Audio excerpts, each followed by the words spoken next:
Hi everyone, welcome to my YouTube channel. So today I'll be explaining you guys about IAM service. So you guys know that what is IAM? IAM is nothing but identity and access management. And this service is mainly used for security purpose. It undergoes like authentication and authorization purpose. We are going to use IAM. So what is IAM? So AWS Identity and Access Management IAM is a web service that helps you securely control access to AWS resources. This service is a web service that is helping you to securely control access to all other AWS resources. So it is going to give you all the complete access if you are a root user. And what is this? And IAM is the global service. Global service in a sense, this service is available everywhere globally. And you use IAM to control who is authenticated. Authenticated in the sense signed in credentials. What is this signed in credentials? What is this authentication? Authentication means, like example, you are the root user, like who have been created the account. So when you're creating account, you will get your mail ID, username and password. So that is the authentication. So using that authentication credentials, you're going to sign in. Next, we have authorization. Once using this mail ID, username and password, you are signed in. Once you're signed in, once you're getting into the account, what permissions you're going to have access and to use what resources, like permissions like allow or deny rules. So that is the thing but authorization.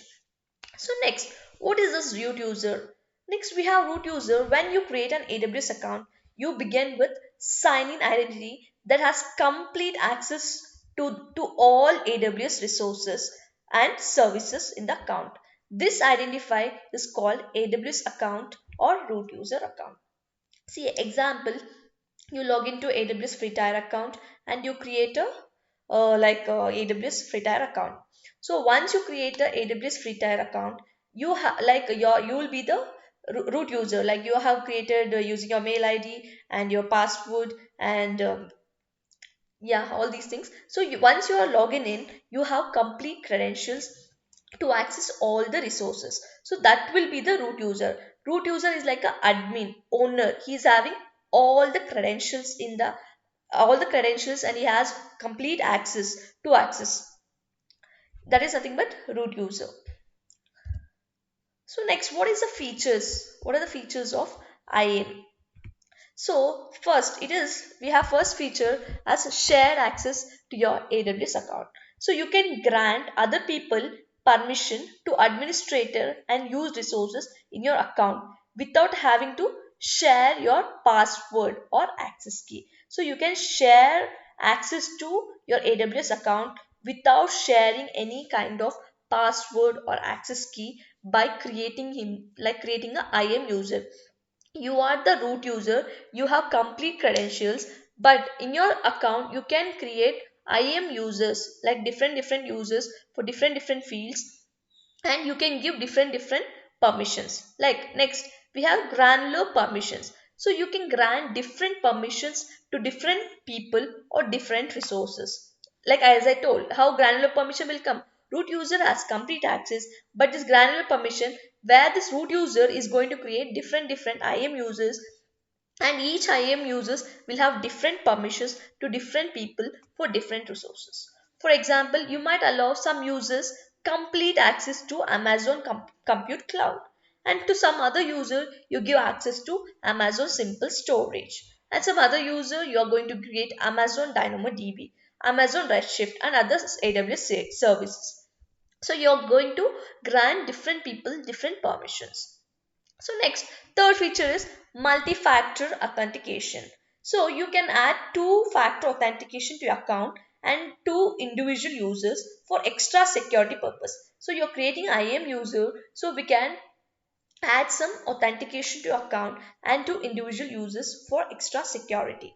So with multi-factor authentication, you or users must provide not only a password or access key to work with your account, but also code for specially configured device.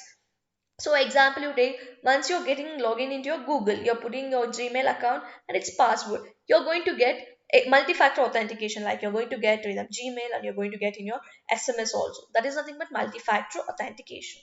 And this IAM service is free to use. So AWS Identity and Access Management and AWS Security Token Service are features of your AWS account offered at no additional charge.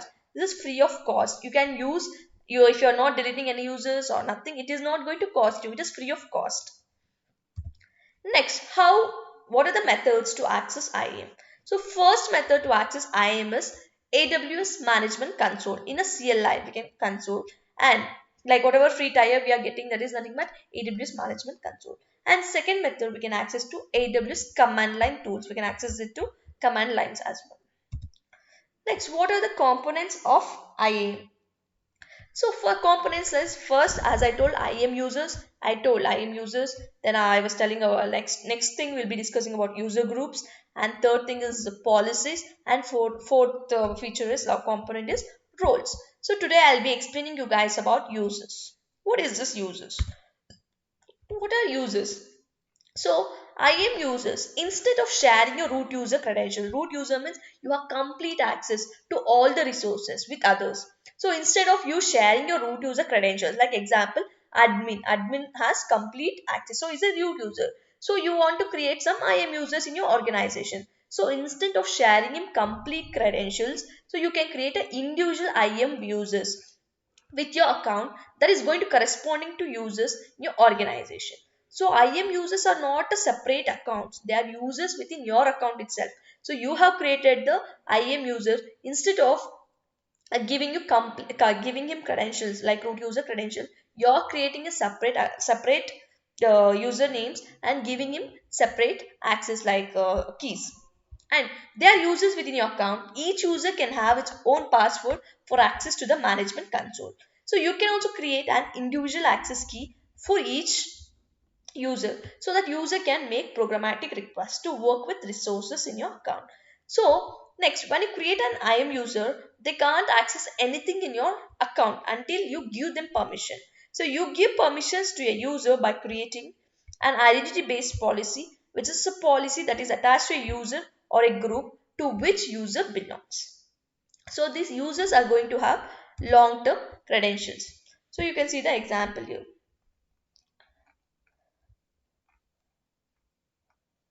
So this is the account, like a root user top. I don't know, my slide is not visible there.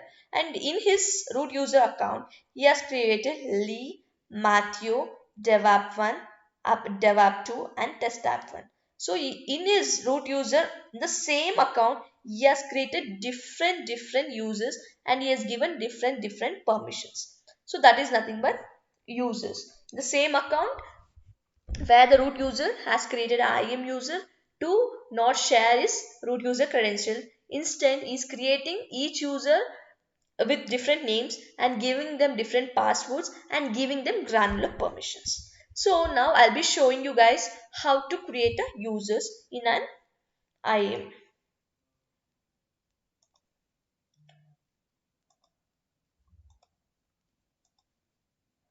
So we'll go here.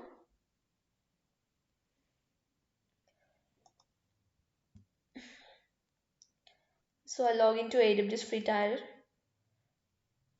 login. So sign into the console.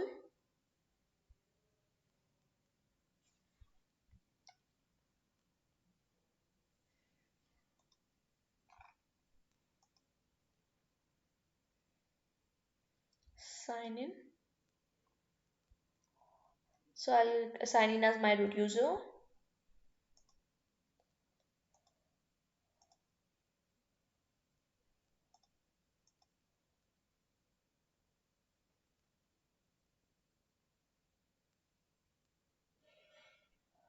So I'll go to IAM service. You can go here, search IAM.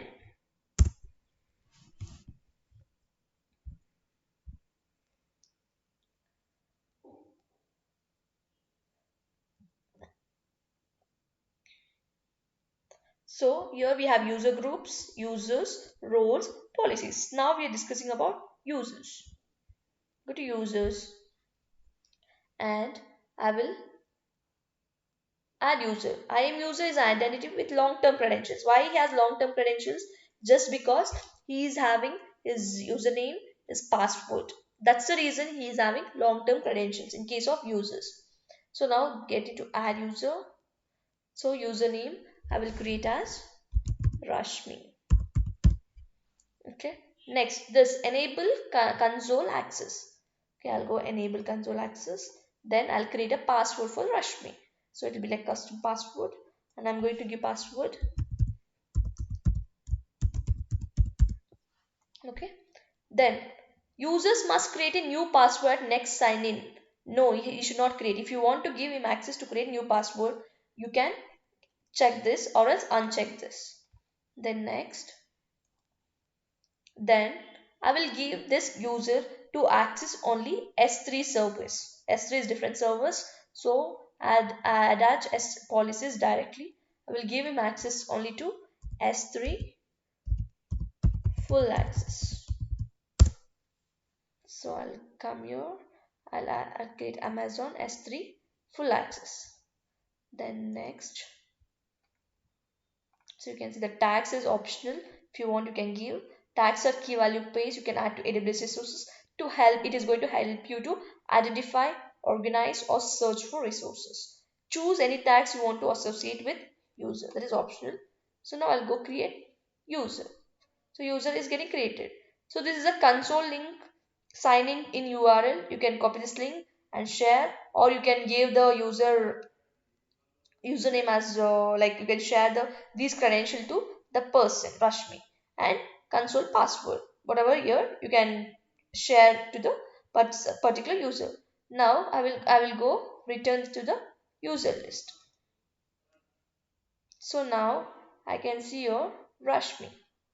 So to Rashmi I have given access for S3 full access. So here you can see policy I have attached as S3 full access. So permissions, what are permissions? Permissions are defined by policies attached to user directly or through groups. So we have something like security credentials and I'll have here console sign in link. I'll copy this link. I'll give to the particular user to the Rashmi. So I'll get in there, copy, paste, enter. So name is Rashmi. So password is. So now I'm going to sign in. See, in my account was the root user. In that root user account, I created the name as Rashmi, and this is my IAM user. This person have access only to the S3 full access. So I'll get into S3.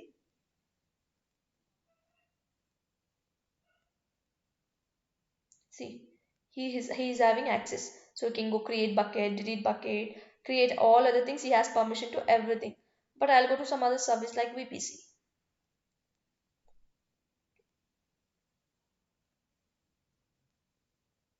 See, she doesn't have the permission to access to the VPC, but he is having access to only to SC service. So thanks for watching. If any doubts, let me know. Just give me the commands. If you're having any doubts, I can help you out. Thank you so much.